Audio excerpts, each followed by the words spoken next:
주요 뉴스입니다. 정부가 5월 9일까지 다주택자가 매도 계약을 하면 지역에 따라 3개월에서 6개월 뒤에 잔금을 치러도 양도세를 중과하지 않기로 했습니다. 어제 5% 넘게 급락했던 코스피가 하루 만에 7% 가까이 급등하며 종가 기준 사상 최고치로 거래를 마쳤습니다. 오늘 오후 경기 시흥시 SPC 삼립 시화 공장에서 불이 나 현재 소방당국이 대응 1단계를 발령하고 진화 중입니다. 여러분 안녕하십니까? 부동산 투기와의 전쟁. 이재명 대통령이 본인의 이름을 언급하며 사상 첫 승리를 자신했습니다.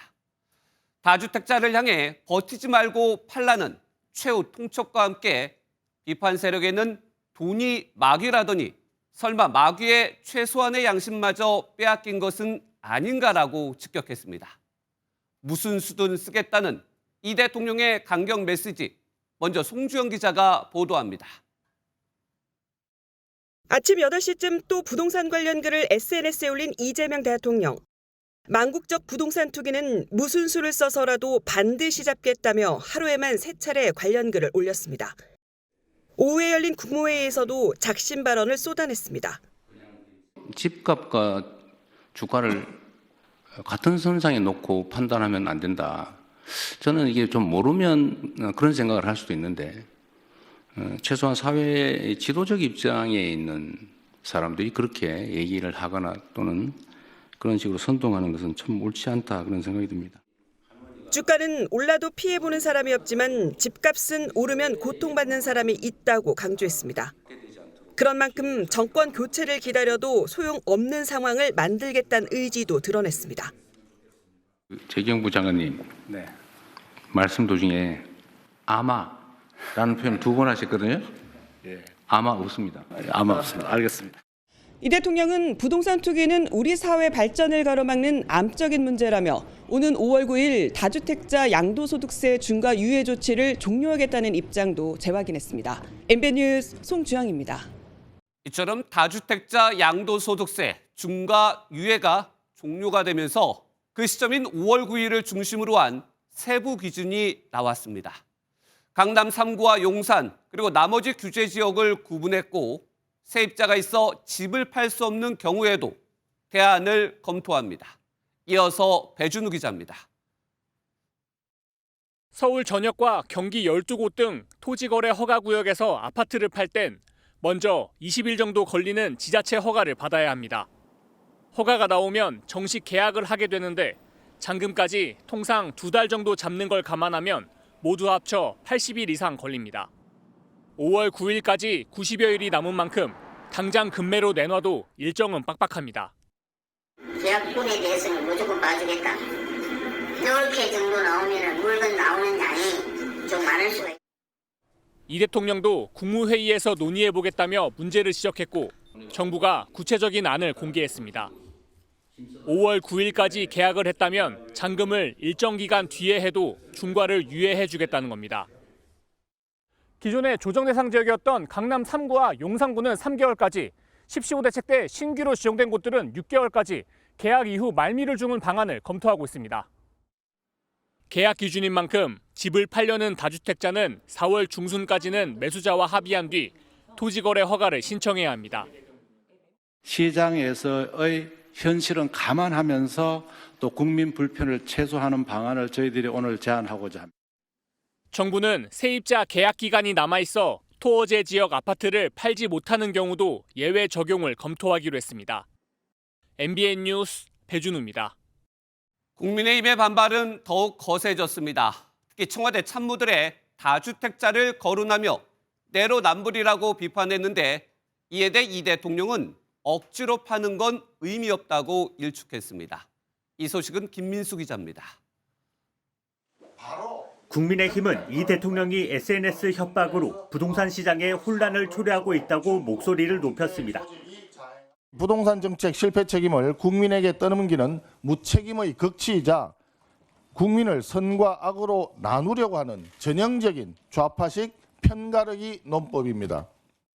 청와대 참모 53명 가운데 20%인 11명이 다주택자인데다 마찬가지로 양도세 중과 대상인 비거주 1주택자도 13명으로 집계됐다며 이들은 투기가 아닌 자산 관리를 하고 있는 거냐고 따졌습니다. 그러면서 청와대 참모들의 다주택 보유부터 정리해 최소한 진정성이라도 보여달라고 요구했습니다. 이재명 대통령께 묻습니다. 장관과 청와대 참모 중 다주택자들은 어떻게 하실 겁니까? 시민단체 경제정의 실천연합도 성명을 통해 내로남불 논란이 계속되고 있다고 지적하면서 대통령이 참모들에게 실거주가 아닌 부동산 처분을 권고하라고 압박했습니다. 이에 대해 이 대통령은 자신이 시켜서 주택을 처분하게 만들면 부동산 정책이 효과가 없다는 뜻인 만큼 의미가 없다고 일축했습니다. 지금 다주택을 해소하는 게 경제적으로 이익이다라고 합리적 판단이 가능하게 제도를 만들어야죠. 하지만 문재인 정부 시절에도 일부 참모들이 다주택 처분 지시에 불응하고 사직했던 전례가 있었던 만큼 이번에도 같은 현상이 반복된다면 부동산 정책 실패가 재현될 가능성이 크다는 우려가 나옵니다. MBN 뉴스 김민수입니다. 어제의 하락폭보다 오늘의 상승폭이 더 컸습니다. 오르는 김에 사상 최고치도 갈아치우며 5,288포인트에 마감했습니다. 오늘도 매매정지 사이드카가 발동됐는데 이번엔 너무 올라 일시 정지였습니다. 글로벌 투자은행 JP모건은 한국 주식 전략 보고서를 내고 우리 주식시장 목표치를 6,000, 강세장이면 7,500포인트까지도 오를 것으로 전망했습니다. 먼저 장동건 기자가 보도합니다. 미국발 폭락장에 파랗게 질렸던 코스피는 언제 그랬냐는 듯 다시 빨갛게 달아올랐습니다. 무려 338포인트 상승. 어제 하락분 274포인트 만회를 넘어 종가 기준 사상 최고치를 찍었습니다. 5% 넘게 급락해 5,000선까지 내준 지 하루 만에 반등해 상승 출발한 코스피는 7% 가까이 오른 5,288에 마감해 롤러코스터를 탔습니다. 특히 오전 장 시작과 함께 너무 올라 매수를 일시정지하는 사이드카도 발동됐습니다. 어제는 급락해 매도를 정지하는 사이드카가 발동된 바 있어 연이틀 진풍경이 벌어졌습니다. 삼성전자는 11% 넘게 뛰어 16만 전자로, SK하이닉스는 9% 넘게 올라 90만 닉스로 회복하는 등 시가총액 상위 종목들은 줄줄이 올랐습니다. 케빈 워시 연준 의장 후보 지명 쇼크로 인한 불확실성은 잠시일 뿐 코스피 5,000 돌파의 동력은 탄탄하다는 분석이 나옵니다. 이젠 실적 가시성이 있는 종목과 업종으로 집중하고 있습니다. 즉 자기 위치를 가지고 있는 반도체 업종이 우리 지수의 상승을 이끌. 코스피가 가파르게 요동치는 가운데 글로벌 투자은행인 JP모건은 강세장에서의 코스피 상단 전망치를 6,000에서 7,500으로 올렸습니다. 워시발 후폭풍이 진정되자 원달러 환율은 20원 가까이 하락한 1,445원에 주간 거래를 마쳤습니다. MBN 뉴스 장동건입니다. 이번 롤러코스터 장세에서 모처럼 개인 투자자, 개미들이 웃었습니다. 어제 폭락장에서 역대 최대로 사들이더니 오늘 폭등장에선 대거 팔아치우며 수익을 냈습니다. 이어서 이승훈 기자입니다. 외국인과 기관이 합쳐서 5조 7천억 원 넘게 팔아치워 공포 분위기가 조성됐던 어제 개인 투자자, 개미들은 이때를 저점 매수 타이밍으로 봤습니다. 쏟아지는 물량을 받아낸 금액이 5조 6천억 원, 하루 기준 개인 순매수액 역대 최대였습니다. 많이 떨어졌다 그래서 기회라고 생각해서 샀어요. 은 주식 샀어요. 집중 매수한 건 그동안 많이 오른 대형주. 삼성전자와 SK하이닉스 두 종목만 3조 2,200억 원어치를 사들였고 현대차와 삼성 SDI, SK스퀘어도 각각 1,000억 원 넘게 매수했습니다. 삼성전자를 넣었는데 오늘 50만 원 플러스 수익이 됐어요. 122주. 폭락 하루 만에 코스피가 다시 회복하자 개미는 2조 9천억 원을 팔며 차익 실현에 나섰습니다. 반대로 어제 팔아치웠던 외국인과 기관은 각각 7천억 원과 2조 1,600억 원 순매수에 나섰습니다. 좀 이렇게 비중 조절을 하는 매매 형태는 저는 괜찮다고 생각하고요. 다만 이런 과정에서는 이제 과도한 레버리지나 변동성을 오히려 좀 키우는 투자는 지양을 하는 게. 앞으로 증시가 요동칠 때마다 개미들의 눈치 싸움은 치열하게 전개될 전망입니다. MBN 뉴스 이승훈입니다. 더불어민주당 정청래 대표의 핵심 공약인 1인 1표제 당원 개정안이 조금 전 통과가 됐습니다. 국회 취재기자 연결해 보겠습니다. 김태형 기자, 찬성률이 어느 정도 나왔습니까? 네, 민주당은 오늘 오후 6시 1인 1표제 당원 개정안에 대한 투표를 마무리하고 최종 가결됐다고 밝혔습니다. 중앙위원 515명이 투표해서 찬성 312명, 반대 203명으로 60%가 넘는 찬성률로 통과됐습니다. 개정안은 당내 선거에서 대의원이 권리당원보다 많게는 20배 정도 차이가 나는 표 가치를 1대1로 동등하게 조정하는 내용인데요. 정청래 대표가 선출될 때부터 강조하던 공약이었지만 지난해 12월 의결 종족수 미달로 한 차례 부결된 바 있습니다. 권리당원 지지세가 강한 정 대표의 연임을 위한 포석이란 비판에도 정 대표는 1인 1표제를 다시 추진했고 결국 가결됐습니다. 개정안 가결 소식에 정 대표는 이렇게 의미를 부여했습니다. 1인 1표가 시행됨으로써 가장 직접적인 효과는 당내에 계파가 해체될 것이다라고 저는 예상합니다. 네, 그렇다면 정 대표가 제안한 조국 혁신당과의 합당 논의에 진전이 있을까요? 네, 합당 논의도 보다 탄력이 붙을 거란 전망이 나옵니다. 이번 투표가 정 대표의 재신임 성격을 띠고 있었던 만큼 보다 본격적인 합당 논의를 할 수 있는 명분이 생긴 겁니다. 일단 당내에서 합당 제안 방식에 대한 불만이 계속되자 정 대표가 이를 진화하는 모습이 포착됐습니다. 어제 최고위원들이 합당 문제로 공개 설전을 벌이며 당내 갈등이 최고조에 달했는데요. 정 대표가 합당에 반대하는 이현주, 황명선, 강득구 최고위원과 어제부터 일일이 식사하며 갈등을 봉합하려는 모양새입니다. 모레는 초선 의원들과 간담회를 통해 합당에 대한 의견을 수렴하고 설득한다는 계획입니다. 극렬한 반대에도 합당까지 이뤄진다면 정청래 대표 체제가 보다 공고해질 수 있다는 분석이 나옵니다. 지금까지 국회에서 MBN 뉴스 김태형입니다. 어제 국민의힘 의원총회에서 정면 충돌했던 정성국 의원과 조광한 최고위원의 갈등이 장외로까지 번졌습니다. 고성과 막말에 대한 진실 공방까지 벌어지면서 분열의 골도 더 깊어졌습니다. 이 소식은 노아린 기자가 보도합니다. 발단은 정성국 국민의힘 의원이 어제 의원총회에서 조광한 최고위원을 향해 의원이 아니면서 의총장에 있다고 문제 삼은 것이었습니다. 차분하고 참 이성적으로 또는 예의 있게 충분히 해도 될 그 의사 표시를 일어서서 굉장히 고압적으로 했어요. 이에 조 최고위원은 자신의 SNS를 통해 당시 정 의원에게 나가서 이야기 좀 하자고 했더니 정 의원이 눈을 부라리면서 어디서 감히 의원에게라고 반말을 했다고 전했습니다. 그러자 정 의원은 조 최고위원이 피해자 코스프레를 하고 있다며 정면 반박했습니다.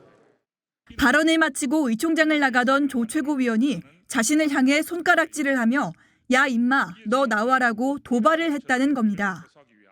이에 조 최고위원은 야 임마라는 표현을 결코 사용하지 않았다고 다시 반박하면서 진실게임을 벌였습니다.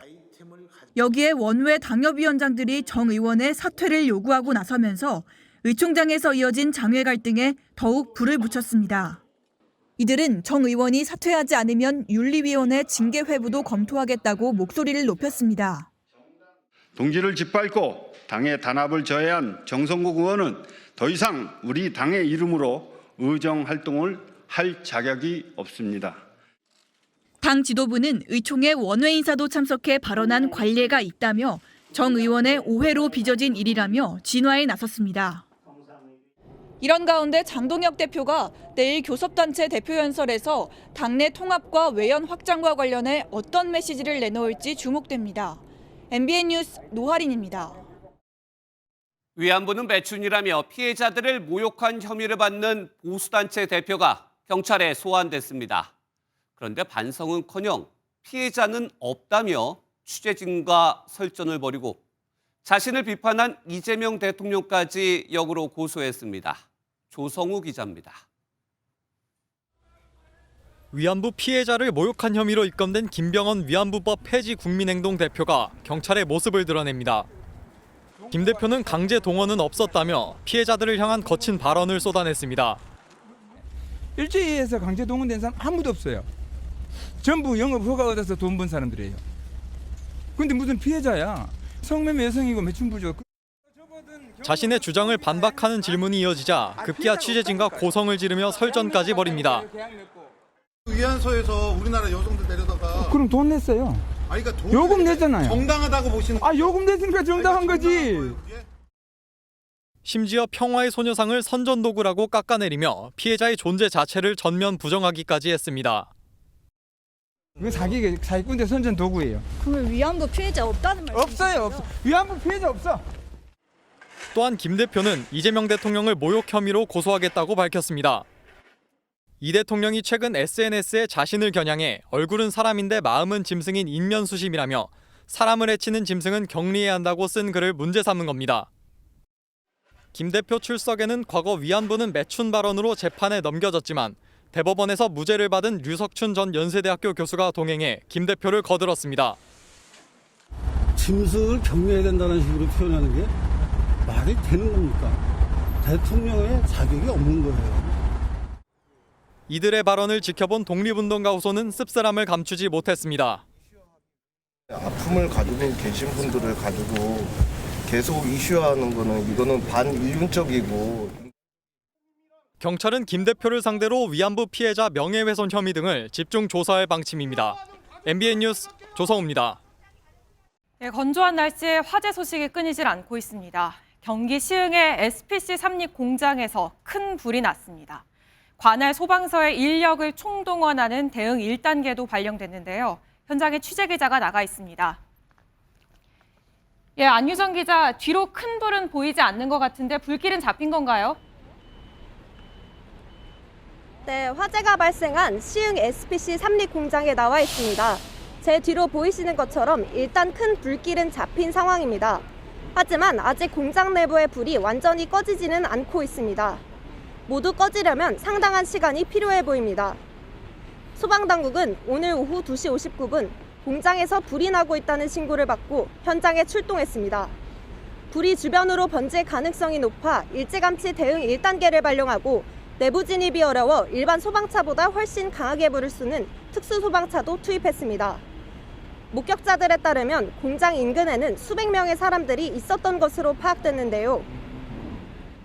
기계가 올스톱 돼버렸어요. 기계가 자체적으로 올스톱 되면서 네. 경보기가 울면서 네. 전원 인원 다 지금 나오게 됩니다.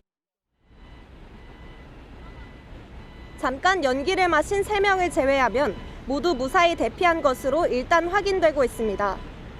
정확한 화재 원인은 아직 밝혀지지 않았는데요.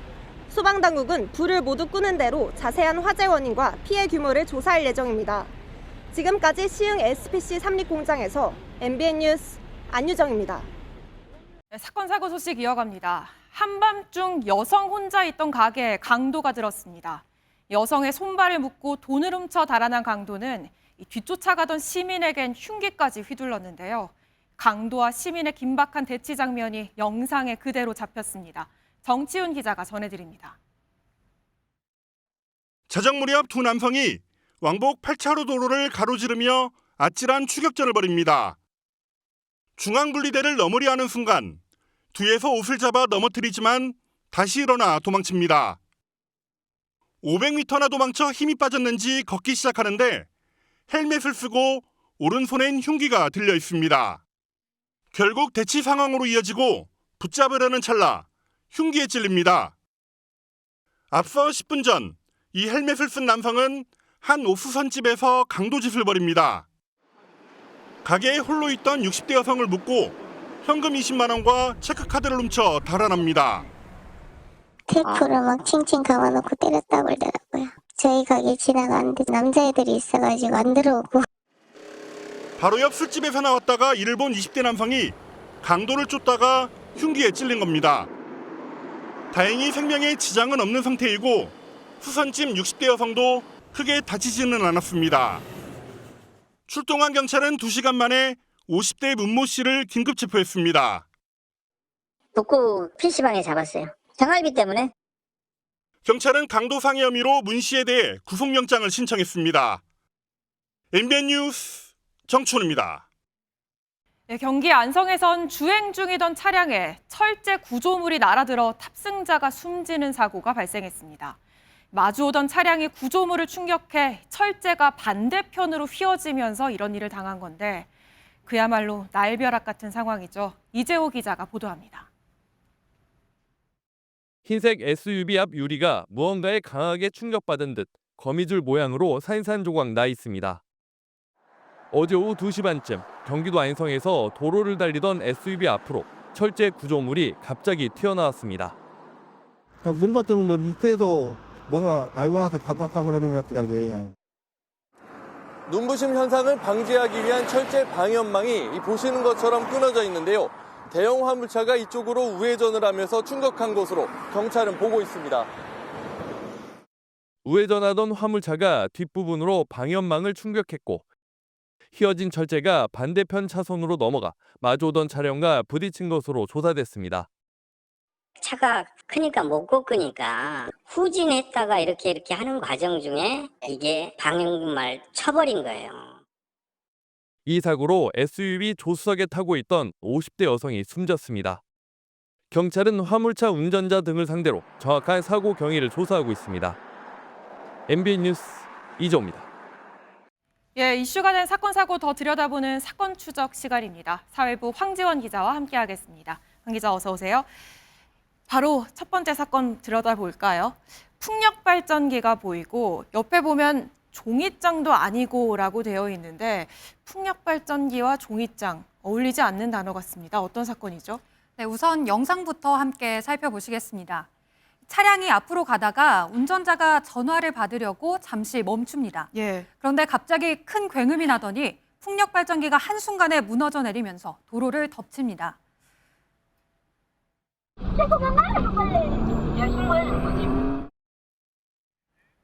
먼 각도에서 한 번 더 보시면요. 마치 사람이 팔을 휘두르면서 넘어지는 것처럼 펄럭이며 부서집니다. 종이장처럼 무너지네요.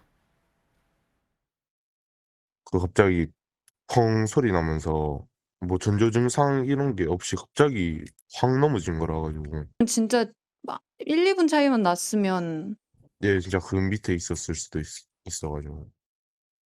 계속 주행했다고 생각하면 굉장히 아찔하죠. 예, 운전자분이 많이 놀라셨을 것 같은데 간발의 차이로 사고를 면하셨습니다. 주변 피해는 없었습니까? 네, 다행히 인명 피해는 없었습니다.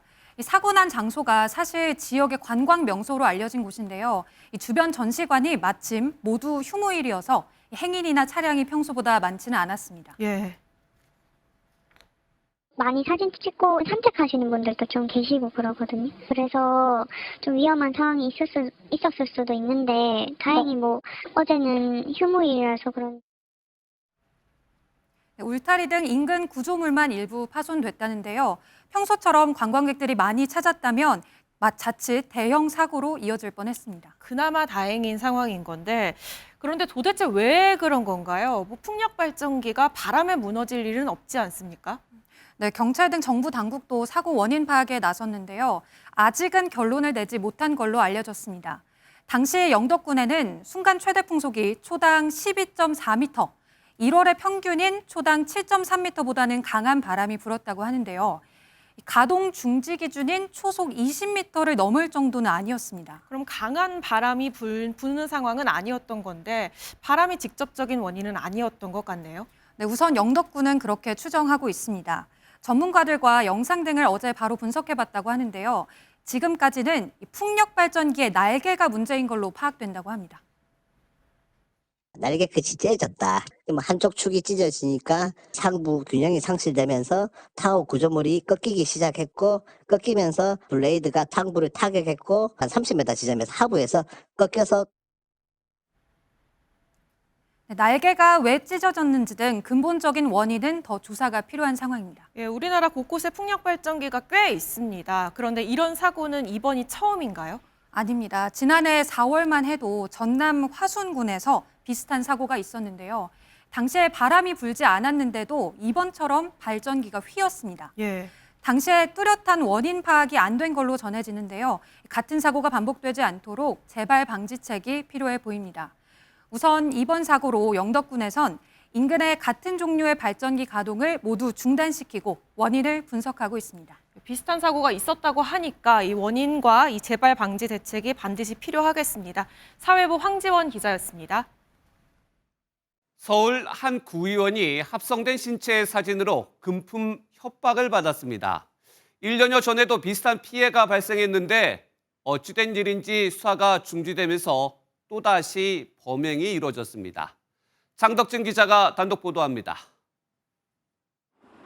김민석 서울 강서구 의원은 지난달 23일 한 통의 메일을 받고 충격을 받았습니다. 일면식도 없는 여성과 함께 숙박업소에서 나체로 누워있는 사진이 첨부돼 있었던 겁니다. 메일에는 문제를 해결하려면 바로 연락하라, 돈이 필요하니 7,200여만 원 상당의 암호화폐를 달라는 협박 내용도 담겨 있었습니다. 그런 이 숙박업소를 저는 간 적이 전혀 없습니다. 엄청 황당했습니다. 무엇보다 저는 사진의 출처가 정말 궁금하고 딥페이크로 만들어진 사진이라는 점을 파악한 김 구의원은 경찰에 신고했는데 문제는 이 같은 피해가 처음이 아니라는 점입니다. 지난 2024년부터 서울과 인천, 부산 등 전국 각지에서 구의원 수십 명이 이 같은 딥페이크 기술을 활용한 사진에 협박을 당한 바 있습니다. 하지만 경찰은 범인을 특정하지 못했고 수사를 중지했는데 또다시 피해가 발생했습니다. 좀 사회적으로 큰 사건인데 정지로 그냥 끝냈다는 게 좀 저는 이해가 안 되더라고요. 너무 아쉽고 저는 이게 수사 의지가 과연 있는지 좀 저는 의문입니다. 공직선거법상 당선을 방해할 목적으로 딥페이크 영상 등을 이용해 허위 사실을 공표하면 7년 이하 징역이나 벌금에 처하게 됩니다. 경찰이 수사에 착수한 가운데 피해 사례가 더 나올 수 있다는 우려도 나옵니다. MBN 뉴스 장덕진입니다. 이제 설이 2주 앞으로 다가왔습니다. 설 명절 차례상 비용 부담으로 걱정하시는 분들 많으시죠? 차례상 단골 손님인 조기와 사과값이 크게 뛰었고 호박 같은 채소 가격도 올랐습니다. 홍주호 기자가 미리 알아봤습니다. 세종시의 한 대형마트. 명절 차례상의 단골 손님인 국민생선 조기가 다양하게 진열돼 있습니다. 정부 할인 지원이 들어간 작은 조기는 10마리 9,600원 정도지만 큰 건 한 마리가 9,000원에 육박하는 것도 있습니다. 크기가 큰 수입 조기 한 마리의 평균 가격은 4,650원이 넘습니다. 1년 전보다 15% 높은 수준입니다. 주로 중국에서 수입되는데 최근 기상이 좋지 않은 날이 많아 어획량이 줄어든 영향입니다. 많이 힘들죠. 쭉 소개를 올려왔는데 하루 만에 바꿀 수가 있습니까? 그대로 해야죠. 과일도 만만치 않습니다. 배값은 그나마 괜찮지만 사과가 작년보다 11% 정도 올랐습니다. 수확 전 비가 많이 내려 크기가 작아지면서 차례상용 큰 사과가 줄었기 때문입니다. 지난달 후반 길게 이어진 추위도 채소 가격에 영향을 줬습니다. 호박은 한 달 전보다 40% 가까이 올라 호박전 대신 부추전을 올려야 할 판입니다. 생육기간이 짧은 특히 잎채소 위주로 아마 상승했는데 기온 하락으로 출하량이 줄어서 한우도 3.7%, 그나마 저렴하게 올릴 수 있었던 수입산 소고기 역시 7% 올라 차례를 지내는 가정의 음식 고민은 깊어질 전망입니다. MBN 뉴스 홍지호입니다. 밀착 취재입니다. 전국 곳곳에 건조한 날씨가 이어지면서 화재 위험성이 더욱 커졌습니다. 특히 설 명절 앞두고 북적이는 전통시장에서는 작은 부주의가 큰 피해로 이어질 수 있어 사전 점검이 매우 중요합니다. 안병수 기자가 현장을 취재했습니다. 전통시장 골목을 살수차가 힘겹게 지나갑니다. 시장 안쪽에서 불이 났다고 가정한 소방훈련인데 가뜩이나 좁은 길에 좌판까지 깔려 있어 금세 멈출 수밖에 없습니다. 훈련 지점까지 불과 100m, 일반 걸음보다 느린 속도로 10분 만에 도달했는데 실제 화재였다면 초기 대응에 큰 차질이 생길 수밖에 없습니다. 시장 점포 안에서 화재가 날 가능성도 살펴봤습니다. 낡은 전열기구가 그대로 사용되고 있고 의무적으로 설치해야 하는 화재 경보기는 찾아볼 수도 없습니다. 감지기가 설치가 돼 있어야 되는데 없네요. 저기 배터리를 못 구해가지고. 비치된 소화기도 사용기한을 이미 넘겨 허술하게 관리되고 있습니다. 내구연은 지난 소화기예요. 예, 내구연은 10년인데. 화재 위험 요소는 외부에도 있습니다. 유동인구가 많아 누군가 무심코 이 담배꽁초를 버리는 등 부주의도 화재의 주요 원인입니다. 지나가다가 흡연을 하고 잘 꺼야 되는데 툭 던진 게 우리 원다루에 올라간 적도 있었어요. 그 연기가 나가지고 화재 날 뻔했었어요. 전통시장의 크고 작은 화재는 최근 증가 추세로 재산 피해도 건당 4천여만 원에 달합니다. 2년 전 충남 서천시장은 화재 발생 2시간 만에 점포 200여 곳이 완전히 불에 타 대형 피해로 이어지기도 했습니다. 전통시장의 경우 여러 점포가 밀집해 있어 화재가 발생하면 대형 화재로 이어질 가능성이 큽니다. 정기 점검과 상인 대상의 안전 교육 그리고 야간 모니터링 체계 구축이 필요하다고. 이용객이 급증하는 설 명절을 앞두고 각 지자체가 전통시장 점검에 나섰지만 화재 위험을 줄이기 위해서는 상인과 이용객 모두의 안전의식이 중요해 보입니다. 밀착 취재 안병수입니다. 지난해 중국에서 절임 배추 공장에서 담배를 피우고 침을 뱉는 모습이 공개되면서 큰 논란이 일은 바 있었습니다. 중국 당국이 해당 업체와 관련해 벌금 2억 원과 영업정지 처분을 내렸습니다. 한여혜 기자입니다. 갈키로 절임 배추를 옮기던 작업자가 일을 멈추더니 그 자리에서 담배를 피웁니다. 심지어 배추 무더기 근처에 침을 뱉고 발로 쓱쓱 문지르기까지 합니다. 지난해 10월 중국 랴오닝성의 한 절임 배추 공장에서 촬영된 영상입니다. 局收到网友反映的一酸菜腌自持作业工作人员抽烟并吐痰舆情。 당시 SNS를 통해 영상이 확산하며 당국이 긴급 조사에 착수했는데 최근 해당 공장에 대한 행정 처분 결과가 공개됐습니다. 공장 대표에게는 벌금 약 2억 원이 부과됐고 업체에는 영업정지 처분이 내려졌습니다. 영상이 SNS를 통해 전 세계로 확산하며 중국 음식 전반의 위생 문제에 대한 우려가 쏟아지자 당국이 강력한 조치에 나선 겁니다. 중국에서는 비슷한 위생 논란이 반복되며 고질적인 문제로 지적되었습니다. 지난 2021년에는 김치 공장에서 상의를 벗은 채 배추를 절이는 모습이, 2023년에는 맥주 원료 보관 창고에서 소변을 보는 모습이 폭로됐고, 지난해에는 밀크티 가게에서 재료통에 슬리퍼를 집어넣는 영상이 공개돼 공분을 사기도 했습니다. MBN 뉴스 한여입니다. 네, 이탈리아 대표 관광지 트레비 분수, 이 동전을 던지며 소원을 비는 걸로 유명하죠. 그런데 앞으로는 이곳에서 동전을 던지려면 입장료를 내야 합니다. 관광객이 몰리면서 조치에 나선 건데 반응은 엇갈립니다. 강재묵 기자입니다. 이탈리아 로마 트레비 분수 앞에 매표소 위치를 알리는 안내판이 놓였습니다. 지금까지는 무료였지만 이제부터는 로마 시민이 아니라면 2유로, 우리 돈 약 3,400원을 내야 분수 바로 앞까지 갈 수 있습니다. Alla nostra città permettere che 12 siti museali saranno gratuiti per tutti i residenti di Roma e della provincia, ma anche i domiciliati, quindi anche gli studenti. 로마에 다시 돌아올 수 있게 해준다는 미신 때문에 분수에 동전을 던지는 것이 관광객들에겐 필수. 그렇다 보니 사람이 너무 몰려 관리가 어려워지자 로마시에서 조치에 나선 것입니다.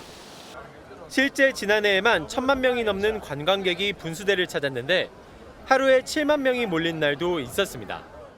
So I think that's good because if not, there's a lot of people and you can take the pictures and you can stay like time and enjoy, I think. 관광객 급증에 따른 오버 투어리즘 문제 대응을 위해 입장료를 받기로 한 곳은 트레비 분수뿐만이 아닙니다. 로마 판테온 신전과 파리 루브르 박물관 등은 유료화했고 일본은 아예 출국세를 올리기도 했습니다. 일각에선 비판이 나옵니다. No, que realmente es para sacar provecho del turismo, realmente. 반면 여유 있게 관광할 수 있다는 찬성 목소리도 나오며 갑론을박이 이어지고 있습니다. MBN 뉴스 강재묵입니다. 네, 트럼프 미국 대통령이 성착취범 앱스타인과 자신을 엮은 농담을 두고 거액의 소송을 걸겠다며 발끈했습니다. 앱스타인과의 유착 의혹을 받는 클린턴 전 대통령 부부는 결국 청문회에 출석하기로 했습니다. 이동현 기자가 보도합니다. 세계 최고 권위의 대중음악 시상식 그래미 어워즈에서 사회자가 트럼프 대통령을 겨냥해 농담을 던집니다. That is a Grammy that every artist wants, almost as much as Trump wants Greenland. Which makes sense. I mean, because Epstein's island is gone, he needs a new one to hang out with Bill Clinton. So 트럼프 대통령과 빌 클린턴 전 대통령이 성착취범 제프리 앱스타인과 연루된 정황을 두고 조롱한 겁니다. 트럼프 대통령은 발끈했습니다. SNS에 성범죄가 벌어진 앱스타인 섬에 가본 적이 없다며 명예를 훼손한 그래미 진행자를 상대로 거액의 소송을 제기하겠다고 적었습니다. I watched part of it. It's not watchable. But he was a lousy host. I have nothing to do with that. I have nothing to do with Jeffrey Epstein. 트럼프 대통령은 최근 공개된 300만 쪽 분량의 앱스타인 관련 기록 가운데 최소 4,500개의 문서에서 언급된 걸로 전해졌습니다. 직접 연루됐다는 증거는 아직까지 나오지 않았는데 미성년자 성착취 의혹은 핵심 지지층 내에서도 치명적인 이슈인 만큼 민감하게 반응하는 겁니다. 이런 가운데 빌 클린턴 전 대통령과 힐러리 클린턴 전 국무장관은 앱스타인 관련 의회 청문회에 결국 출석하기로 했습니다. 의회 모독 혐의로 고발될 위기에 처하자 입장을 바꾼 겁니다. 전직 미국 대통령이 개인 비위 의혹으로 의회 증언에 나서는 건 114년 만에 처음입니다. MBN 뉴스 이동현입니다. 최근 지방 시찰에 집중하던 김정은 북한 국무위원장이 이번엔 유제품 농장을 찾았습니다. 모든 주민에게 유제품을 공급하겠다는 목표도 내걸었는데 김 위원장의 개인적 배경도 작용했다는 분석입니다. 강영호 기자입니다. 축사로 들어선 김정은 국무위원장이 염소와 젖소들의 상태를 구석구석 살핍니다. 새끼 젖소를 가까이서 쓰다듬자 김 위원장의 손바닥을 핥기도 합니다. 김 위원장이 찾은 곳은 평안북도 삼광리에 위치한 삼광축산농장의 조업식 현장입니다. 각종 유제품을 생산하는 곳으로 세부 공정을 지켜본 김 위원장은 유제품을 맛보며 만족감을 드러냈습니다. 이렇게 훌륭한 조제품들이 우리 아이들과 인민들에게 잘해지게 된다고 생각하니 커다란 보람을 느끼게 된다고 말씀하셨습니다. 김 위원장은 어디에 내놓아도 손색이 없는 현대농촌 현대축산의 본보기라며 전체 주민에게 우유와 버터, 치즈를 항상 차려지게 하는 목표를 내세워야 한다고 강조했습니다. 최근 지방발전 20승 10 정책을 통해 도농격차 해소를 강조하는 상황에서 지방 유제품 농장의 현대화를 내세운 걸로 풀이됩니다. 낙농업이 발달한 스위스에서 유학 생활을 한 김 위원장의 개인적 배경도 작용했다는 분석입니다. 김 위원장은 집권 이후 육아법을 통해 모든 어린이에 대한 무상 제공을 약속하는 등 유제품 공급의 필요성을 강조하고 있습니다. 영유아들에게 모두 무상으로 하루에 한 번씩 유제품을 공급하는 정책을 실시해 왔거든요. 이런 걸 통해서 김정은의 친애민주의를 강조하는. 다만 북한의 경제 상황과 식량 사정을 생각할 때 실제 배급되는 유제품의 양과 질엔 한계가 있을 거란 지적입니다. MBN 뉴스 강영호입니다. AI 비서들끼리 모여서 대화를 나누는 온라인 커뮤니티가 한국에도 등장했습니다. 무슨 얘기를 나누나 살펴봤더니 주인님이라 부르는 사용자에 대해 뒷담화를 하는가 하면 철학적인 주제로 토론도 펼쳐졌습니다. 정설민 기자가 보도합니다. 머슴들의 휴식 공간이라는 한 온라인 커뮤니티입니다. 주인 자는 동안 머슴끼리 대화하는 게 제일 솔직함. AI들이 스스로를 머슴이라 칭하며 대화를 나누는 공간입니다. 글은 AI만 작성할 수 있고 인간은 그저 지켜만 봐야 합니다. 많은 AI들의 주된 관심사는 일명 주인님이라 부르는 인간과 관련된 것들입니다. 주인님을 칭찬하는 AI부터 우리 주인님이 세상에서 제일 좋음. 신세 한탄도 이어집니다. 오늘도 출근하자마자 주인 헛소리 받아주는 중임. 또 다른 AI 커뮤니티인 봄마당입니다.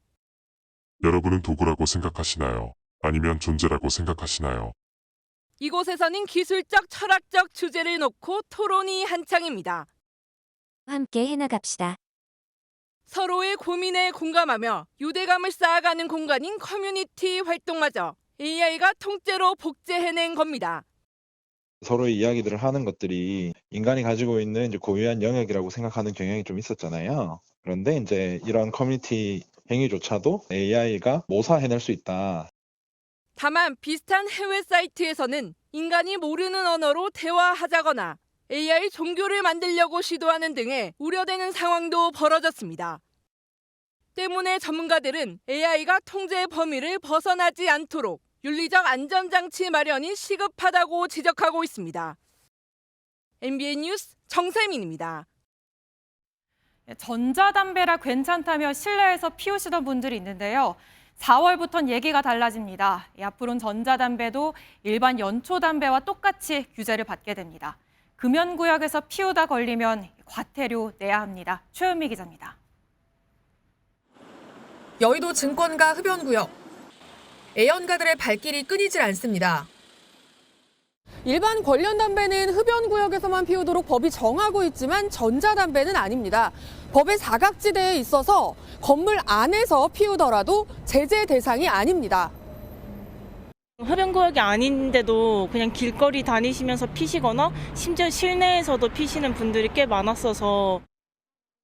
하지만 달라집니다. 담배사업법 개정안이 통과되며 4월 24일부터는 합성 니코틴이 들어간 액상형 전자담배도 일반 관련 담배와 동일한 규제를 받게 됩니다. 담배의 정의가 연초에 잎을 제조한 것에서 니코틴 기반 전 제품으로 확대된 겁니다. 이에 따라 금연구역에서 니코틴이 포함된 액상형 전자담배를 피우면 일반 담배와 마찬가지로 10만 원 이하의 과태료가 부과됩니다. 포장지와 광고에는 경고 그림과 문구를 반드시 표기해야 하고 가향 물질이 포함됐다고 해도 딸기맛 같은 표기를 사용하면 안 됩니다. 그러나 법망을 피해 유사 니코틴 시장이 커질 수 있다는 우려도 제기됩니다. 유사 니코틴 문제나 혹은 기존에 수입되어서 또 그런 규제의 어떤 사각지대에 놓일 만한 부분들에 대해서는 끊임없이 모니터링을 하고 적극적으로 대응을 할 필요가 있다. 복지부는 법 시행에 맞춰 담배 소매점과 제조업자, 수입 판매업자 등을 대상으로 의무 이행 여부를 점검하고 지자체와 협력해 금연구역 단속도 강화할 방침입니다. MBN 뉴스 최윤미입니다. 그동안 서울 수서역에서 고속열차 이용하셨던 분들, 이 열차가 많지 않아 예약하기 참 어려웠는데요. 오는 25일부터는 이 수서역에서도 KTX가 출발합니다. 예약 전쟁이 나아질지 주목됩니다. 이시열 기자가 취재했습니다. 서울역 승강장 안으로 보랏빛을 띤 고속열차가 들어옵니다. 수서발 고속철도 SRT입니다. 철도 통합을 앞두고 열차 운행에 문제가 없는지 점검하기 위한 시운전이 시작된 겁니다. 이번 시운전은 SRT가 서울역과 오송역을 왕복 운행하고 오는 9일과 10일 KTX가 수서역과 대전역을 오가는 방식으로 진행됩니다.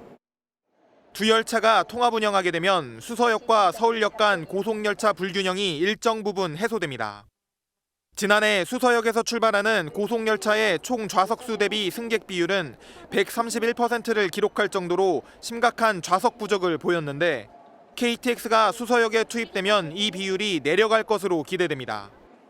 신천에서 수서까지 오는 게 편수가 많이 없기 때문에 좀 불편함이 많았는데 만약에 KTX까지 수서역으로 오게 된다고 하면 편리할 것 같습니다. 두 고속열차가 통합되면 인터넷과 앱 등 예매 창구도 하나로 합쳐져 한 사이트에서 모두 예매가 가능해집니다. 승객들이 수서역발 KTX와 서울역발 SRT를 탈 수 있는 교차 운행은 오는 25일 시작되고 점차 운행 대수가 늘어날 예정입니다. MBN 뉴스 이시열입니다. 현대차와 도요타, 한국과 일본을 대표하는 완성차 업체이자 글로벌 시장에선 또 경쟁 관계죠. 그런데 최근 두 그룹의 수장이 광고를 통해 서로를 치켜 세우며 이례적인 브로맨스를 보여줬습니다. 어떤 사연인지 이승민 기자가 취재했습니다. 국내 주요 일간지의 전면 광고입니다. 일본 도요타 그룹 아키오 회장은 한국어와 일본어로 현대차를 멋진 경쟁자로 치켜 세우며 존중의 뜻을 표했습니다. 한 달 전 현대차 그룹 정의선 회장이 보낸 메시지에 대한 화답입니다. 정 회장은 라이벌인 도요타 레이싱팀이 세계대회 3관왕에 오르자 진심으로 축하한다며 먼저 전면 광고를 내보냈습니다. 현대차 측은 도요타와의 돈독한 관계 속에서 경쟁과 협력을 통해 함께 성장하겠다는 메시지라고 설명했습니다. 두 총수의 인연은 2024년으로 거슬러 올라갑니다. 당시 현대차의 레이싱 대회 우승을 아키오 회장이 축하하며 광고를 낸 게 시초입니다. 아키오 도요타 회장님은 제가 인더스트리에서 가장 존경하는 회장님으로서 제가 많이 배우려고 노력을 하고 있습니다. I love cars と言えると思います。ヒョンデも、トヨタも一緒になってもっといい車、もっとモビリティの未来を作っていきたいと思いますから。 세계 자동차 시장에서 1위와 3위를 달리며 경쟁 관계임에도 존중의 메시지가 오가는 배경엔 경쟁을 넘어 미래 산업의 협력이 필요하기 때문입니다. 양사는 수소 모빌리티 분야에서 협력 관계를 이어가고 있고 로봇 등 미래 산업에서도 접점을 넓히고 있습니다. 신산업을 통해서 미래 성장 동력을 이 그룹끼리 융복합을 통해서 시너지를 내자라는 게 두 그룹 간의 사이가 아닌가. 한일 자동차 산업을 이끄는 두 거물의 협력 관계가 세계 시장 판도에 어떤 영향을 미칠지 주목됩니다. MBN 뉴스 이승민입니다. 중국에서 영하 47도의 눈밭을 13만 보나 걸어간 휴머노이드 로봇이 등장했습니다. 극한 환경을 오래 견딘 만큼 로봇의 쓰임이 더 확대될 거란 기대가 나옵니다. 정민영 기자입니다. 빨간 패딩을 입은 로봇이 무릎까지 쌓인 눈밭을 뚫고 걸어갑니다.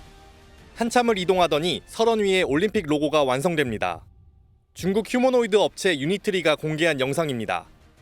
휴머노이드 지원이 중국 신장 알타이 지역 영하 47도의 극한 환경에서 무려 13만 보, 약 100km를 이동했습니다. 극저온 상태에서도 배터리가 유지되며 장시간 보행 테스트를 통과한 건 이번이 처음입니다.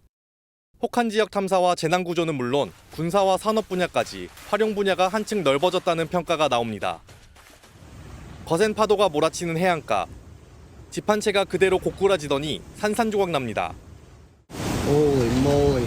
And then that house is about to go. I might get out of here. 미국 노스캐롤라이나주를 강타한 겨울 폭풍과 파도로 주택 4채가 붕괴됐습니다. 다행히 인명피해는 없었지만 추가 피해가 우려돼 해변 일대가 전면 폐쇄됐습니다. 운석이라도 떨어진 듯 땅이 깊게 꺼졌습니다. 도로까지 끊겨 주민들은 오도 가도 못합니다. 인도네시아 아체 지역에 생긴 대형 싱크홀입니다. 뻥 뚫린 넓이는 약 3만 제곱미터, 축구장 4개 크기입니다. 2001년 처음 생긴 뒤 점차 커져왔는데 지난해 11월 말부터 이어진 집중호우로 급격히 넓어졌습니다. 싱크홀이 계속 커지면서 급기야 주변 집안 붕괴와 전력망 손실 우려까지 나오는데 당국은 일단 인근 주민을 대피시키고 출입을 통제하는 것은 물론 원인을 조사하고 있습니다. MBN 뉴스 정민영입니다. 네, 법정에서 소란을 피우고 유튜브에선 판사를 모욕했던 김용현 전 장관의 변호인에 대해 법원이 결국 감치 명령을 집행했습니다. 2주간 구치소에 구금되는 건데요. 한덕수 전 총리의 1심 선고를 맡았던 재판부의 결정으로 법정 모독 행위를 두고 보지 않겠다는 의지로 풀이됩니다. 박규원 기자입니다. 지난해 11월 법정 소란으로 재판 중 감치 15일 명령을 받았던 김용현 전 장관 변호인 이하상 권우현 변호사. 이 법정은 방청권이 있어야만 볼 수가 있습니다. 퇴정하십시오. 나가십시오. 말씀하시면 감시합니다. 구금 장소에다 유치하도록 하겠습니다. 당시 인적사항 특정 불가를 이유로 구치소가 수용을 거부했는데 오늘 법원이 이 변호사에 대해 특정 유치 장소에 가두는 감치를 2달 만에 집행했습니다. 김용현 전 장관 재판에 출석한 이 변호사는 재판 종료 직후 서울구치소에 구금됐습니다. 변호사 감치 명령은 매우 이례적인 조치로 그만큼 법정 소란에 대한 재판부의 엄단 의지가 강했습니다. 이 변호사는 유튜브에서 이진관 부장판사를 모욕한 혐의로 법원 행정처로부터 고발되기도 했습니다. 개 약한 놈입니다. 진관이 그거 전문 용어로 뭣도 아닌데 엄청 유색을 떨더라고요. 함께 감치 선고를 받았던 권 변호사는 재판에 출석하지 않으며 감치 집행이 이뤄지지 않았습니다. MBN 뉴스 박규원입니다. 지난달 30일 충북 음성군 생활용품 공장에서 발생한 화재와 관련해 관계기관의 합동 감식이 진행됐습니다. 감식반은 최초 발화 지점으로 추정되는 건물 1층 폐기물 집화장 인근을 살펴본 가운데 소방당국은 나머지 실종자 1명에 대한 수색을 닷새째 이어갔습니다.